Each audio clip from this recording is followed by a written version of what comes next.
Un patriota y un hombre de gustos exquisitos. Tengo un plan. Stanway e hijos. Es de mis hermanos mayores en los Estados Unidos. Siempre me ha traído buena suerte. He pensado un nuevo producto. Haremos salsa de tomate. Solo soy culpable de dirigir una empresa de éxito. La aviación es el futuro.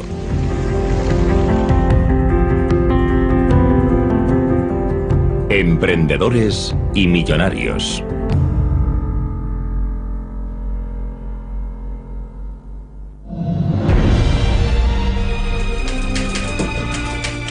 Es la historia de un ascenso impresionante. Es la aventura de un alemán en los Estados Unidos. Un hombre que pone los cimientos de una empresa global. Es la historia de una familia marcada por pruebas y tribulaciones amargas y jalonada por un éxito gigantesco. Por favor, señores, no tengo nada que comentar.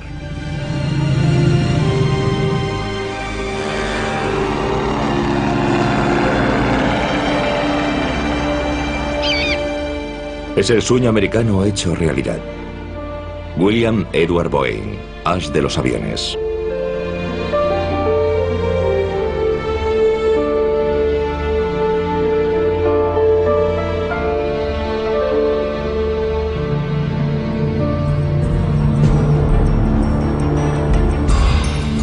Instalaciones de Boeing cerca de Seattle. Aquí se fabrican cada año unos 400 aviones de pasajeros que generan unos ingresos de 800 millones de euros. Hace menos de 100 años todo comenzó de una forma muy modesta.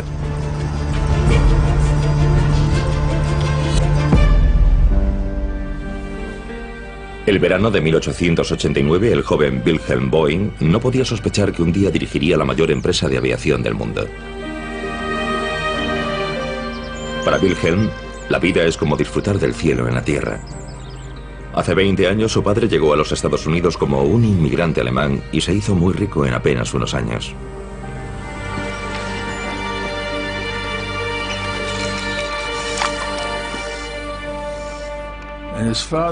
Su padre era una persona que aprendía rápido, porque llegar a este país, vivir aquí apenas 20 y tantos años y hacer fortuna como él, para mí es algo extraordinario.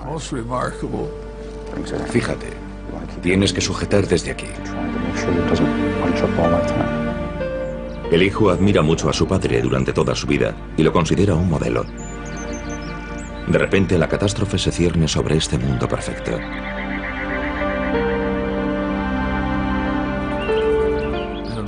Desgraciadamente murió de gripe a los 41 años.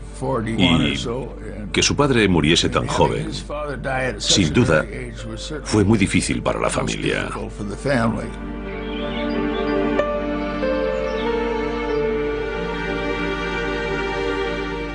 Para Wilhelm, la vida se vuelve más dura todavía cuando su madre vuelve a casarse. El chico se retira a su mundo y se niega abiertamente a aceptar a su padrastro. Padrastros e hijastros no siempre se llevan bien desde el principio. Y tal vez él pensó que sería bueno que el joven William tuviese un poco más de disciplina. Así que lo envió al colegio.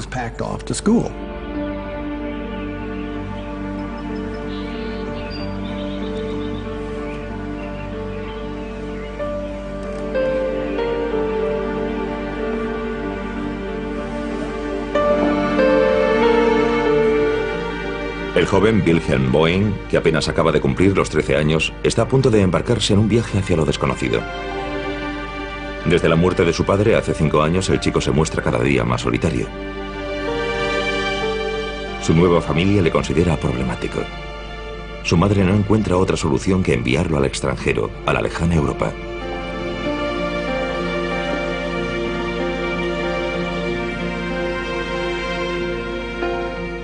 Pasar algún tiempo en un colegio interno suizo cerca del lago Ginebra le enseñará modales.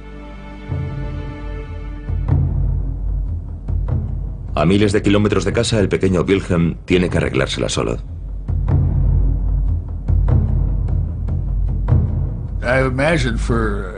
Imagino que para un chico de Detroit, ir a Suiza en aquella época era toda una aventura.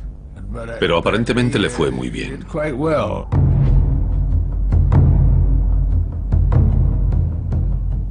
Decenas de miles de personas han experimentado esto mismo y han sobrevivido. Yo creo que en el caso de Boeing debemos preguntarnos si no le convirtió en una persona mucho más controlada y más fuerte. Estaba en Suiza y tenía que enfrentarse a una cultura extranjera, a una lengua extranjera o a las varias lenguas extranjeras que se hablan en Suiza. Muchos años después, Wilhelm Boeing ve por fin aparecer la Estatua de la Libertad de nuevo en el horizonte. Los duros años de internado han terminado.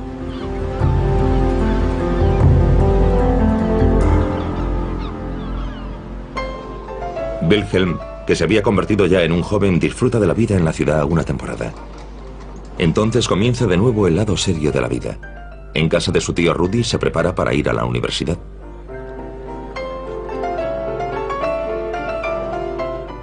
Se matricula en Yale, la elección tradicional de la alta sociedad de la costa este. ¿Dónde estuviste anoche? Ah, Patsy otra vez, ¿eh?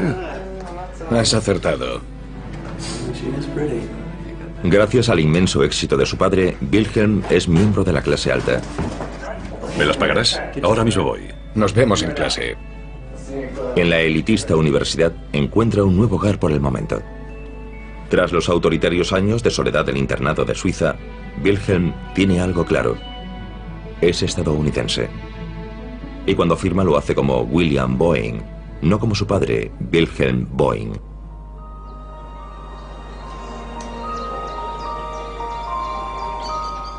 Hohenlimburg, cerca de Hagen, en Sauerland. Aquí es donde nació el padre de William, Wilhelm Boeing, en 1846. Y aquí, en este tranquilo lugar idílico, fue donde decidió emigrar a los Estados Unidos.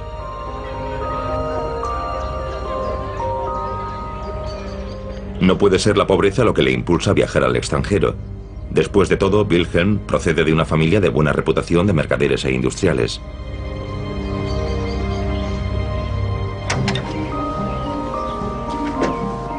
El experto en Boeing, Wilhelm Bleicher, busca pistas. Confía en descubrir algo en un cementerio antiguo.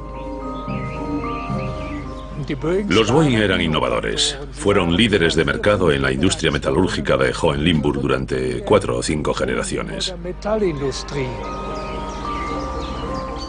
El historiador ha realizado efectivamente un descubrimiento sorprendente. Aquí vemos el nombre de William Boeing. Y por las fechas, estoy seguro de que debe de ser la tumba de los padres del emigrante.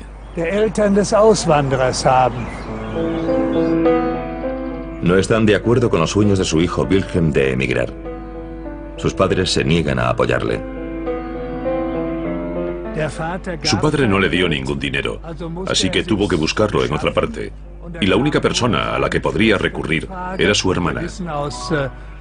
Sabemos, por fuentes estadounidenses, que llegó a Michigan sin apenas dinero en los bolsillos.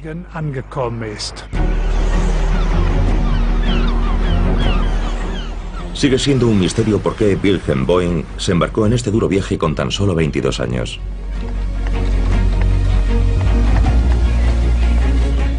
Necesita desesperadamente dinero, así que el hijo del comerciante acepta un trabajo en una granja. Wilhelm es demasiado orgulloso para pedir dinero a su padre, pero mantiene el contacto con la familia.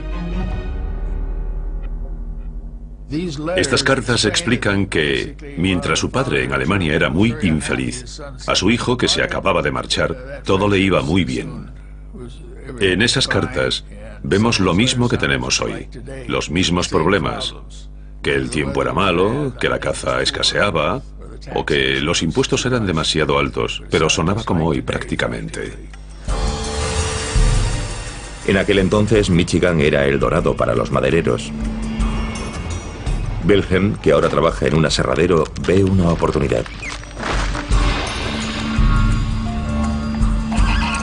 Ahorra hasta el último céntimo. Él también quiere formar parte de una industria floreciente. Wilhelm Boeing llega en un momento en el que hay una tremenda expansión hacia el oeste, y muchos de los varones de la madera se han mudado a Michigan y empiezan a aprovechar la necesidad de mercados en el oeste. De modo que el declive de la producción maderera en el este y la tremenda demanda de mercados en el oeste indica que tuvo mucha suerte porque llegó en el momento justo para que le fuese muy bien.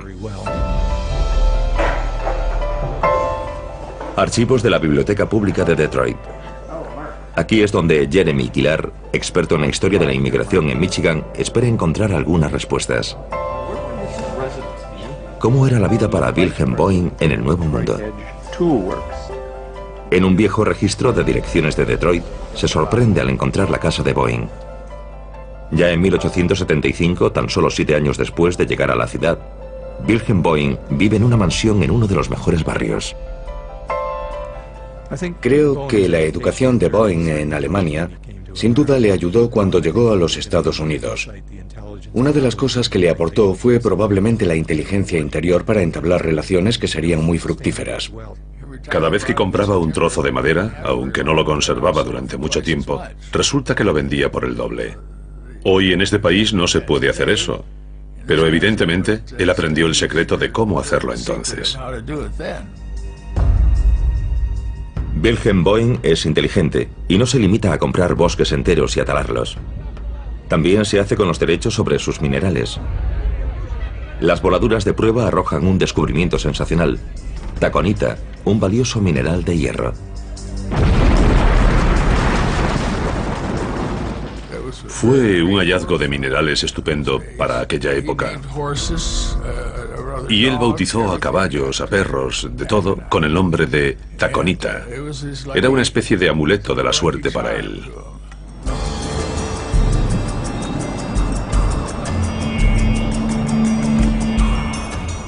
Los archivos de la Biblioteca Pública de Detroit guardan más sorpresas para el experto en inmigración Jeremy Kilar. Ha descubierto fotografías antiguas de la familia Boeing. Una sensación.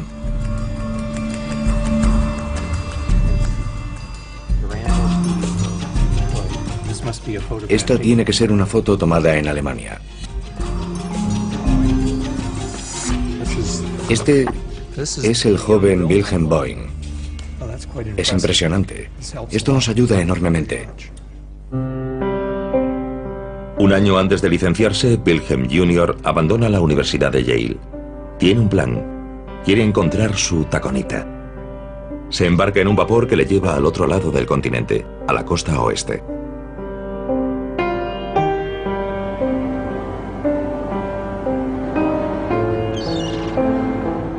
Para él, hombre curioso, es una aventura más hacia lo desconocido.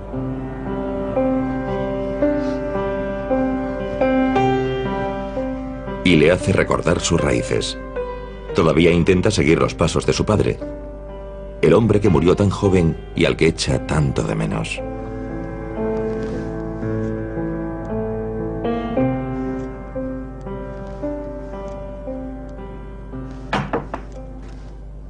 Sí. Señor Boeing, su whisky.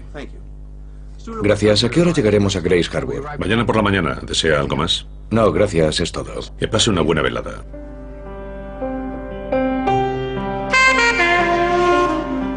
William está deseando llegar. Quiere participar en el negocio de la madera al igual que su padre, que pasó de llegar como inmigrante a convertirse en millonario. Parece muy emocionado.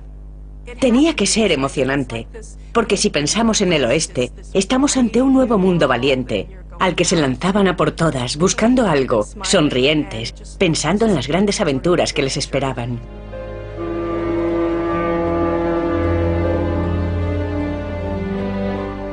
Los interminables bosques de montaña de la costa oeste de los Estados Unidos, en las estribaciones de las montañas Olympic. Aquí es a donde se dirige el inexperto William.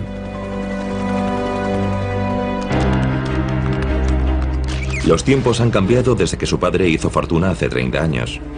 El negocio de la madera se ha convertido en una industria bien engrasada. Entre los varones de la madera se palpa una atmósfera de buscadores de oro. Era como el salvaje oeste, solo que en lugar de vaqueros y ganado, había madera y leñadores. De modo que había montones de salones, hoteles, todo tipo de lugares a los que los leñadores acudían para gastarse el dinero que tanto les había costado ganar. Fue un shock para él. Era muy diferente de todo lo que conocía.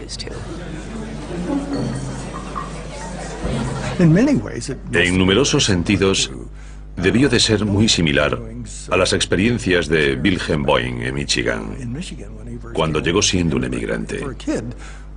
Para un chico que fue criado entre lujos en un colegio interno y que había ido a Yale, debió de ser un shock. Aproximadamente en la misma época, en la costa este de los Estados Unidos, a miles de kilómetros de William Boeing, y sin que el mundo se diese prácticamente cuenta, tenía lugar un enorme avance técnico, una revolución que cambiaría el mundo. Los hermanos Wilbur y Oliver Wright llevaban años estudiando aparatos voladores. El 17 de diciembre de 1903, completaban con éxito por fin el primer vuelo motorizado en la historia de la humanidad. Y esto muy pronto cambiaría también la vida de William Boeing.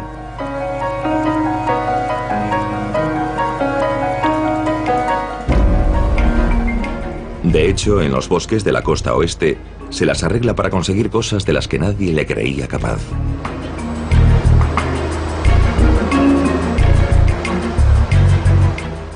En muy poco tiempo fundó la Greenwood Timber Company, de modo que tenía su propio negocio maderero, fundado por él. Fundó también Boeing y McCrimmon, que era una empresa dedicada a la compra de tierras. Se dedicaba a comprar un terreno para explotar la madera y posiblemente los derechos de los minerales. Y una vez que acababa de explotar la madera, vendía la tierra. Así que tuvo mucho éxito en los pocos años que pasó en la zona de Grays Harbor. En todas estas fotografías siempre sale muy bien vestido, en parte por la época en que vivía, pero en parte también por quién era. Vemos fotografías de él en la naturaleza y lo vemos vestido con ropa resistente, con pesadas prendas de lana, pero siempre muy bien confeccionadas. Observando las fotos que se ve, es un material de mucha calidad. Siempre se presentaba como un hombre de negocios muy bien vestido, muy aseado.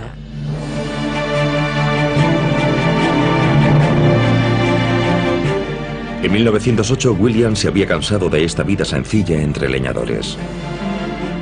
Vuelve a Seattle, que se ha convertido en una ciudad vibrante y moderna, en la costa oeste, en la zona de Puget Sound. Obviamente disfrutó viviendo allí. Se asoció al University Club, que era un club para jóvenes con estudios universitarios. Se asoció al Club Rainier, que es un club para hombres de negocios de Seattle. Y posteriormente también al Club de Yates. Disfrutó de todas las posibilidades de las que puede disfrutar un hombre con medios en una ciudad agradable. Se compró un Packard y lo conducía por las calles de Seattle y parece que se lo pasaba bien.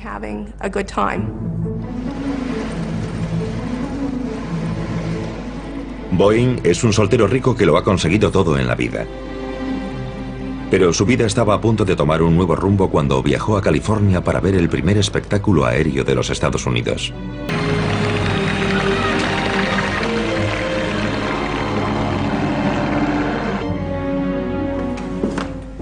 ¿Qué tal su viaje a Los Ángeles? Fascinante. La verdad es que asistí a un espectáculo de aviación hace un par de semanas. Fue increíble. Obsesionado con la idea de volar, Boeing regresa a Seattle. Sus conversaciones solo giran en torno a la aviación. Entre la élite del University Club, William conoce a alguien muy importante para su futura vida. William Boeing. Conrad Westerfeld, encantado. Un placer. He oído muchas cosas sobre usted. Solo buenas, espero. Así que le gusta la aviación, ¿eh? Boeing escucha al oficial de la Marina, Conrad Westerfeld, hablar entusiasmado sobre la aviación. Fue fascinante. ¿Se ha subido usted a algún avión? He estudiado aerodinámica en el MIT, así que diseño algunas de esas cosas. Pues me gustaría hablar con usted sobre el tema. La aviación es el futuro. Sí, lo es. Westerfeld era un joven de la costa este con estudios que pertenecía a la Marina de los Estados Unidos. Sus orígenes eran muy similares a los de Boeing.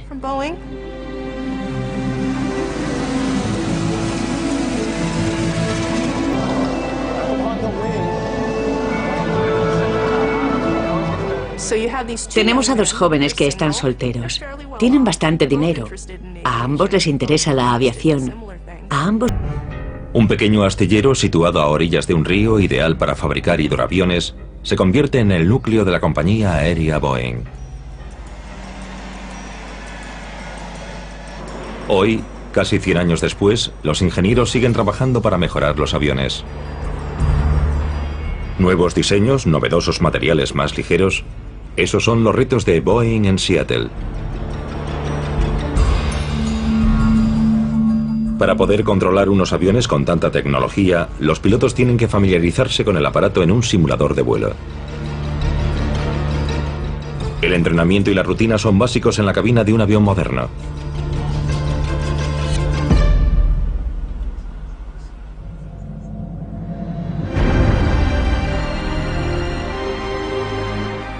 En 1916, William Boeing aguarda impaciente la prueba de vuelo de su primer aparato. El avión ya espera en el hangar listo para despegar. Señor Boeing. Señor, ¿qué hace? Ya he esperado bastante por el piloto de pruebas. Pilotaré el avión yo mismo.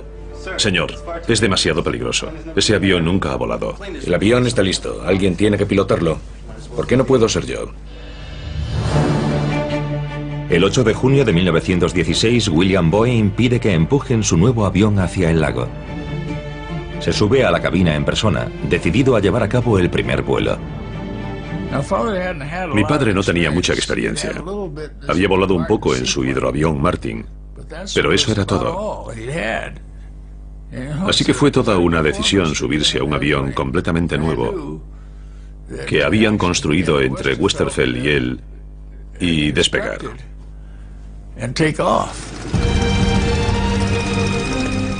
En el lago Union, William Boeing realiza el despegue del primer vuelo de este avión al que han llamado Boeing y Westerfeld. El vuelo inaugural es un éxito y señala su ascenso. A la mañana siguiente se difunde la noticia. Boeing y su avión están en boca de toda la nación.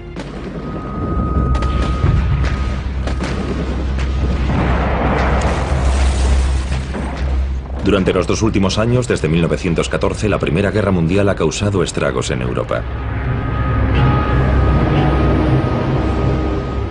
Por primera vez en la historia se despliegan aviones en combate. La guerra ayuda a que se desarrollen avances técnicos. Boeing ve la oportunidad de vender aparatos, pero también un grave peligro para los Estados Unidos. Boeing no solo era un creyente y un entusiasta de la aviación, sino que a su manera también era un patriota y pensaba que los Estados Unidos estaban dormidos. La guerra en Europa ya había demostrado que la aviación tenía un papel, y era un papel que aumentaba casi semana a semana a medida que mejoraban los aparatos y a medida que se diversificaban sus usos.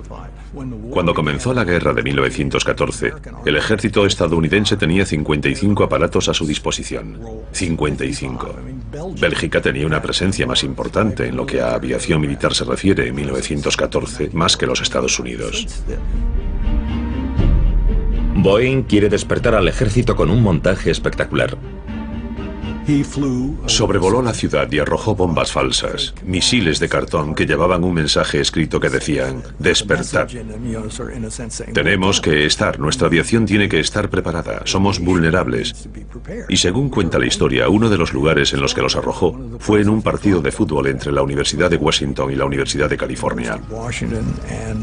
Yo lo he comprobado. Y hubo un partido allí, en noviembre, cuando tuvo lugar ese vuelo. Así que creo que se trata de un hecho real. Sede de Boeing cerca de Seattle. Lugar de trabajo del historiador de la empresa Michael Lombardi. La variada historia de la empresa llena innumerables estanterías metálicas. Nadie se maneja mejor por estas salas aparentemente caóticas que Lombardi. El documento más importante se guarda en una caja fuerte, multiasegurado y protegido.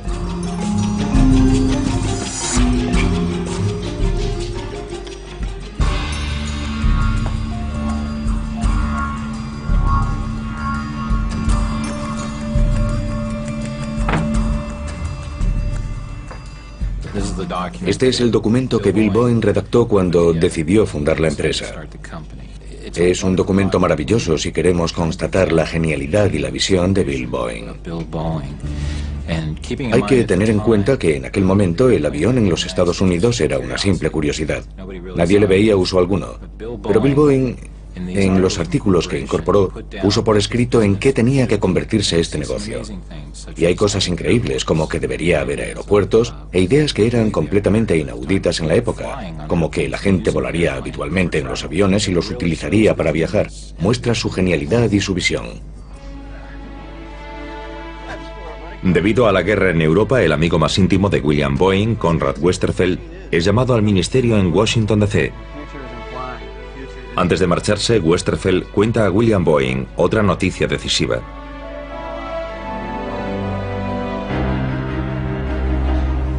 La Marina estuvo a punto de encargar 50 aviones de entrenamiento para un futuro próximo.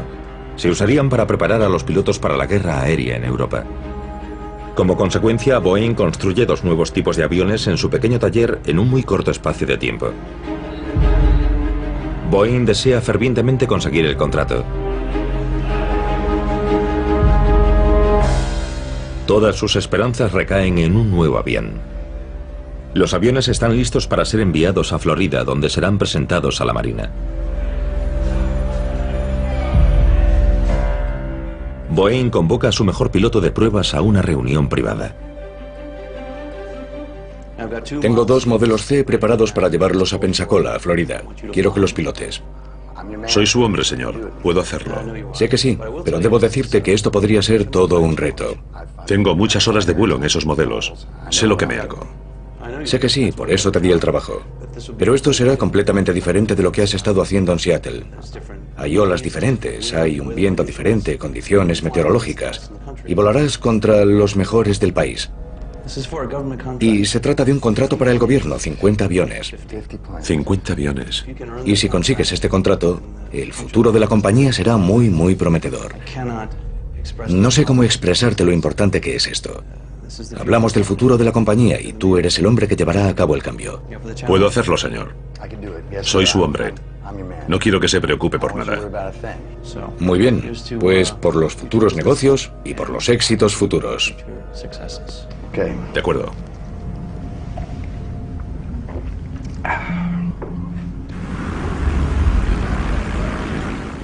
En 1917 los Estados Unidos entran en la Primera Guerra Mundial.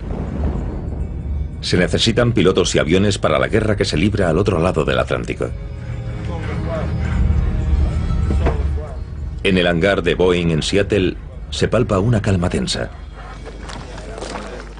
Esperan el desenlace de los vuelos de prueba realizados ante la Comisión de la Marina en Florida.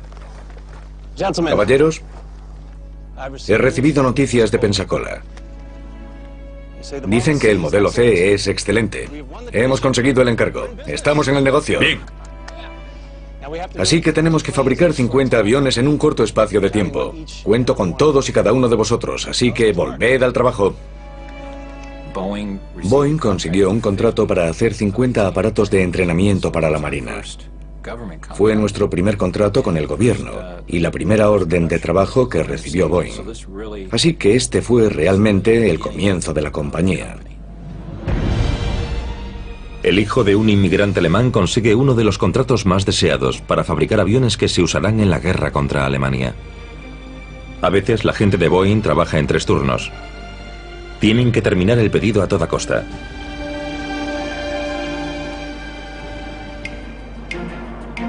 Nadie tenía duda alguna sobre el patriotismo de Boeing, pero el ambiente cambió. Los estadounidenses de ascendencia alemana estaban totalmente integrados hasta 1914, pero entonces la población empezó a comportarse de forma hostil con ellos.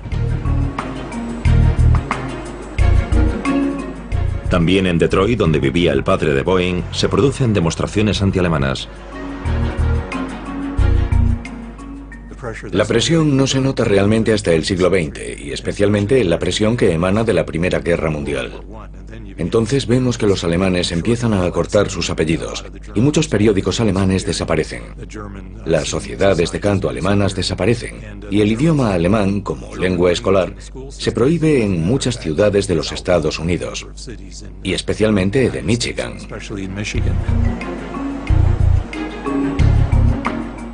En Detroit, donde en tiempos vivió una influyente sociedad alemana, apenas se encuentran huellas de los antiguos inmigrantes. Sin embargo, no ha habido una semana en más de 150 años en la que no se publicase el periódico Nordamerikanische Wochenpost.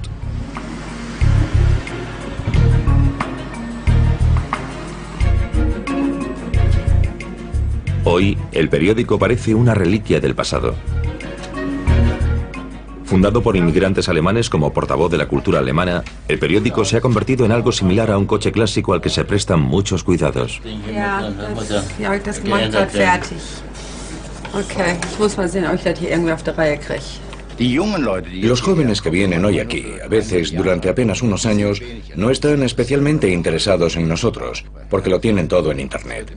Cada vez es más difícil mantener en marcha un periódico de este tipo, pero llevamos con esto mucho tiempo y queremos que el periódico siga vivo. Am 2. Juni ist das. Speaker wird sein, the reconstruction of GM and Chrysler. Yo no quiero ser el culpable, ni yo ni ninguno de mis empleados, de que se cierre este periódico. Hace mucho que nos conocemos, llevamos mucho tiempo trabajando mucho. Para nosotros es importante, aunque mi mujer no siempre lo entienda.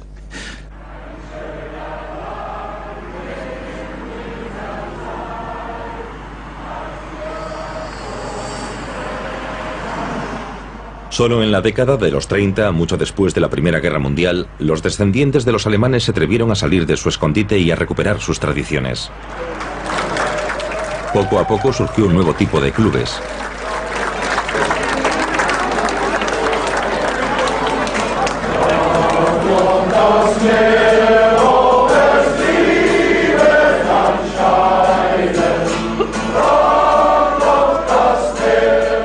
Este celebra su 75º aniversario con una gran fiesta. El resto de la comunidad alemana de Detroit, la ciudad natal de Boeing, se reúne para honrar al viejo club.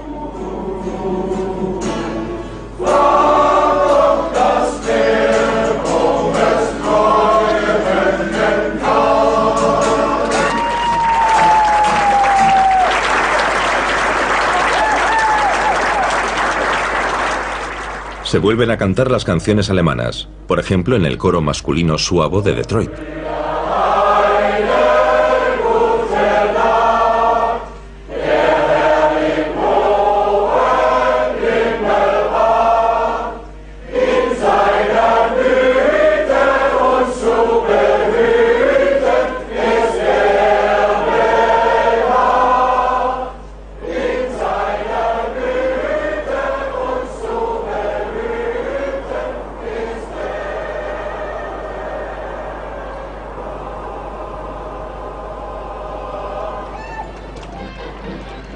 En noviembre de 1918, una vez terminada la Primera Guerra Mundial, la nación honra a sus soldados. En su honor, se celebran desfiles en todas las grandes ciudades.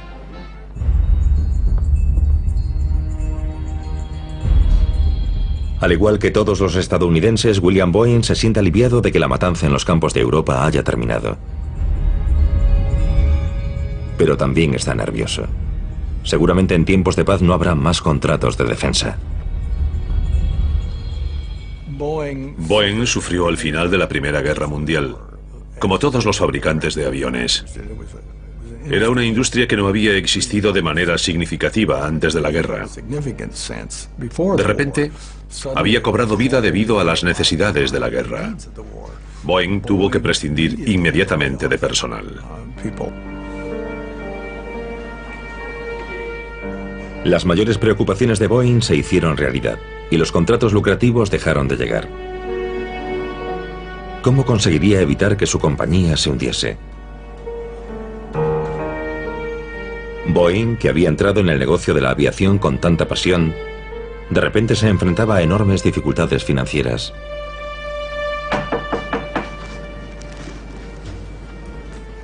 ¿Qué puedo hacer por usted? Verá, señor, llevaba trabajando para usted 1 año y ayer perdí mi trabajo. Tengo mujer y 2 hijas y no sé qué haré sin un trabajo. La compañía ha tocado fondo. El gobierno ya no quiere nuestros aviones. ¿Qué quiere que haga? Pago sus salarios y facturas con mi fortuna privada. Si no lo hiciese, estaríamos ya fuera del negocio. Sí, señor. Gracias de todas formas. Espere. ¿En qué departamento trabaja? En carpintería, señor. Bien, hablaré con su capataz. Gracias, señor.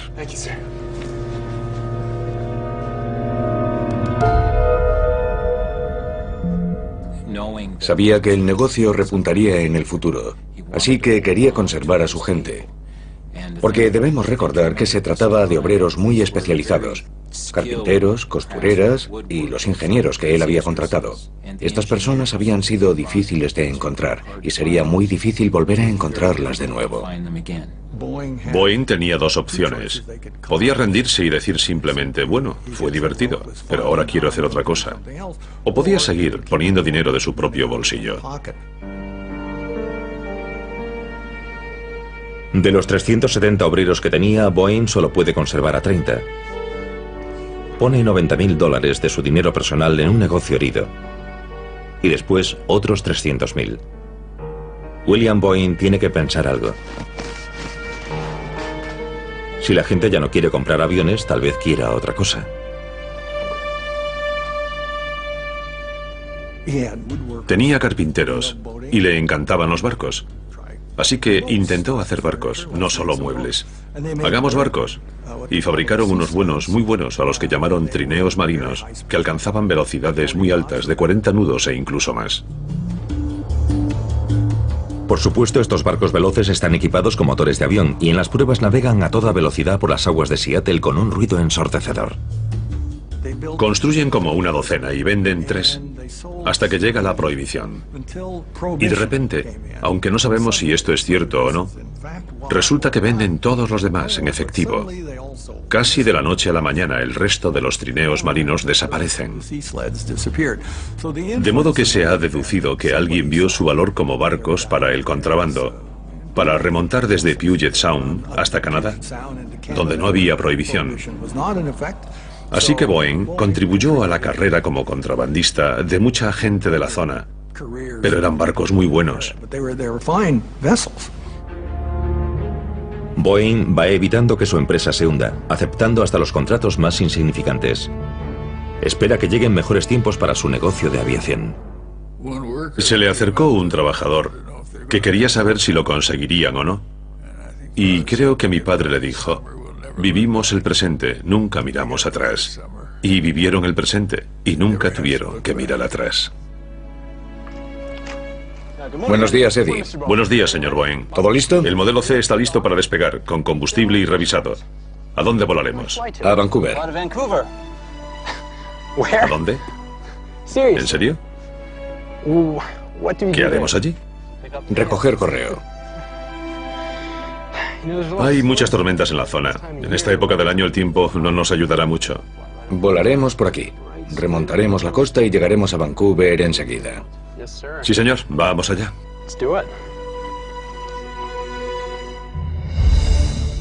En 1919, Boeing tuvo una nueva idea empresarial.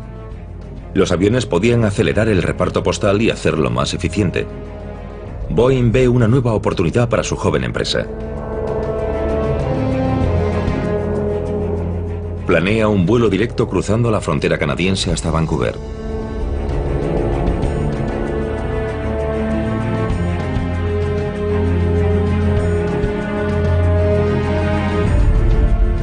Cuando vuelve a Seattle, William Boeing disfruta de un momento de triunfo.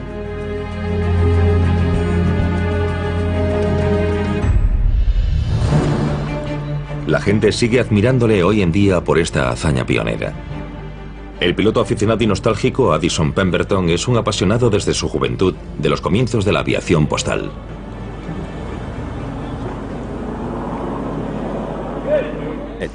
Me costó 28 años hacer realidad ese sueño. Me pasé 18 años buscando el avión y otros 8 años restaurándolo y poniéndolo en funcionamiento. Así que es un sueño de mucho tiempo. Addison Pemberton encontró el lugar del siniestro más de 70 años después de que el avión se estrellase. Apenas llevaba unas 5 semanas operativo cuando se estrelló el 2 de octubre de 1928. Chocó contra una montaña en el sur de Oregón. El avión estuvo en esa montaña durante 72 años. Transportaba diamantes. Solo viajaba un pasajero a bordo que resultó muerto. El piloto sobrevivió.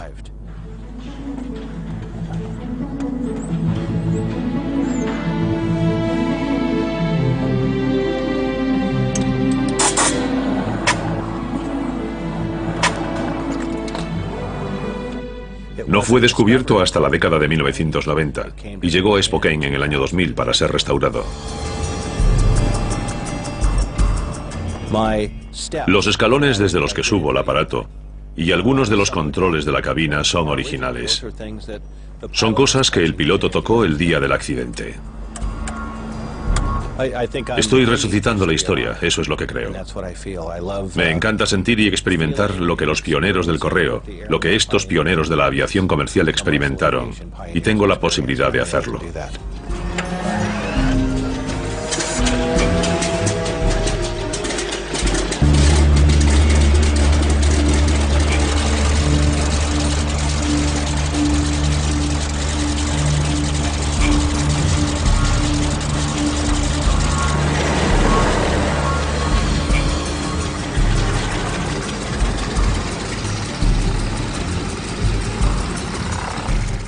En mi opinión, era el eslabón que faltaba en la historia de la aviación de los Estados Unidos.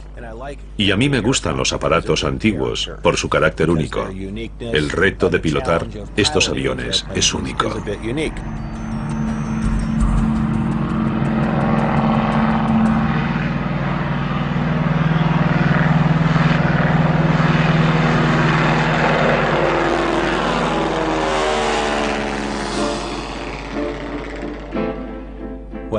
Cuando este avión vuela y está lejos de las ciudades, estamos en 1928, nada marca el tiempo.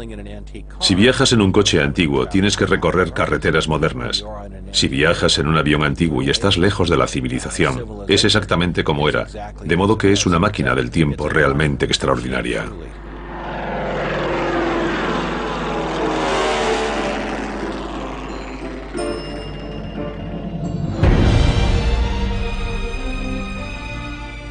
En 1927 surgen oportunidades de negocios lucrativos para Boeing y sus competidores. Uno de los mayores saltos en el negocio para Bill Boeing, lo que realmente le situó en la escena nacional, fue la idea de intentar conseguir uno de los contratos del correo. Los contratos del correo aéreo que la Oficina de Correos de los Estados Unidos había sacado a subasta. Los hombres de Boeing se ponen a trabajar. Quieren crear el mejor avión correo que se haya construido jamás. Su nombre será Modelo 40. Uno de los elementos clave para ganar este concurso era crear un avión que pudiese vencer a los rivales.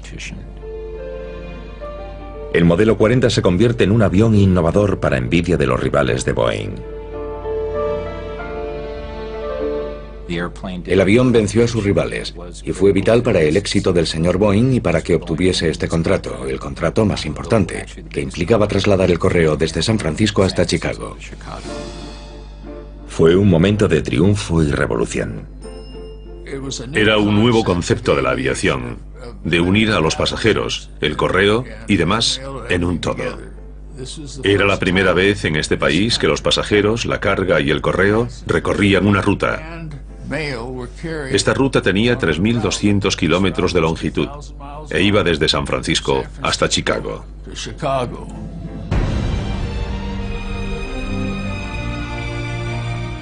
Apenas un año después, Boeing es líder de mercado de la recién evolucionada industria de carga, correo y pasajeros, con una cuota del 30% del mercado estadounidense.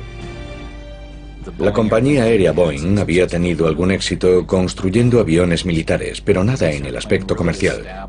Y este avión estableció a la compañía Boeing como una empresa también comercial.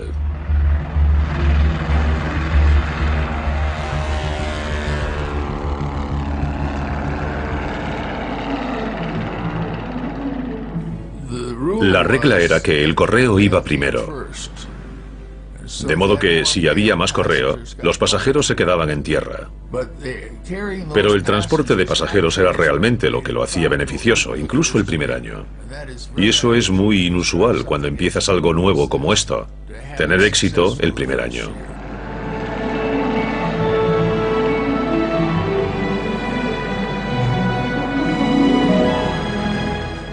En invierno no era fácil. Hay estupendas fotografías de pilotos sentados aquí, fuera de su aparato, con trajes de cuero y carámbanos que les cubren todo el rostro. No era muy divertido, pero hicieron un buen trabajo.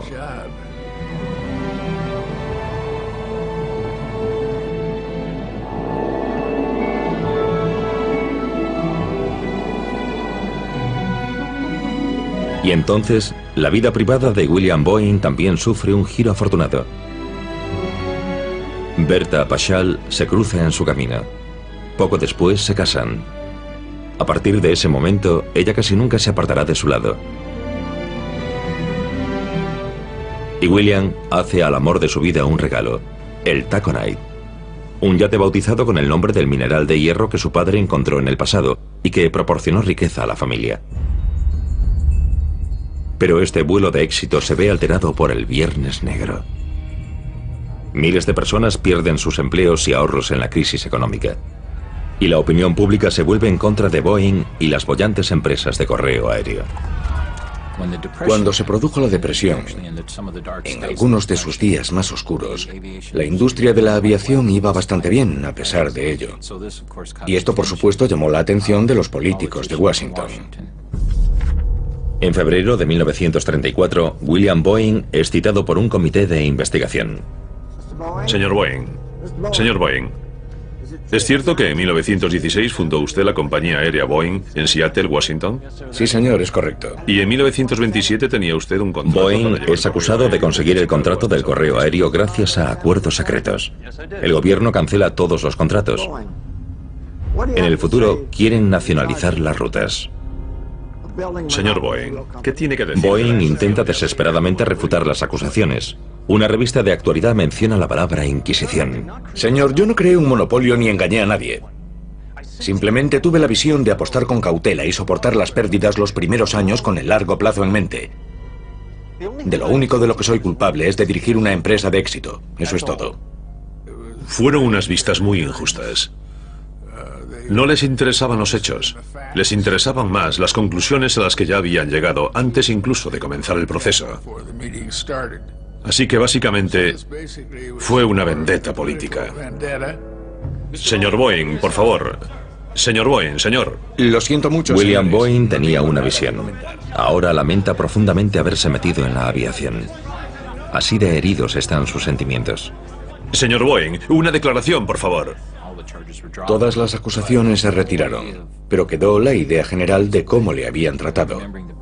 Recuerden que Bill Boeing era el epítome de un caballero, que su palabra lo era todo, que era sincero y un hombre íntegro, abierto y que hacía negocios justos.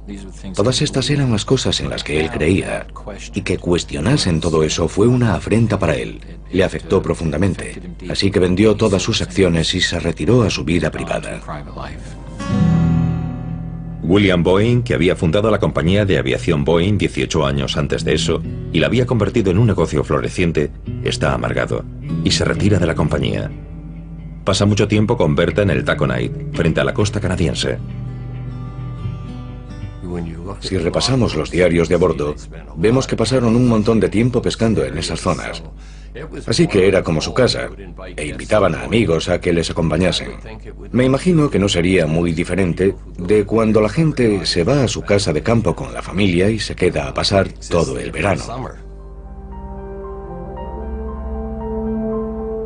Entonces, en septiembre de 1956, 2 días antes del 75 cumpleaños de William Boeing, de repente se detiene toda la actividad en el Taconite.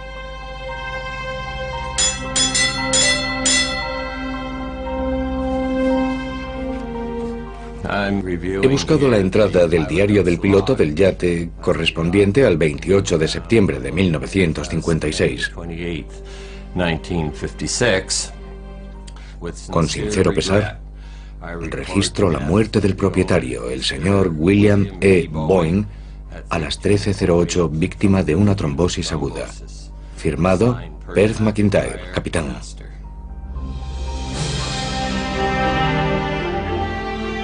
William Boeing. La fuerza que le impulsaba era su entusiasmo por volar. La pasión, y no tanto la búsqueda de beneficios, fue su camino hacia el éxito.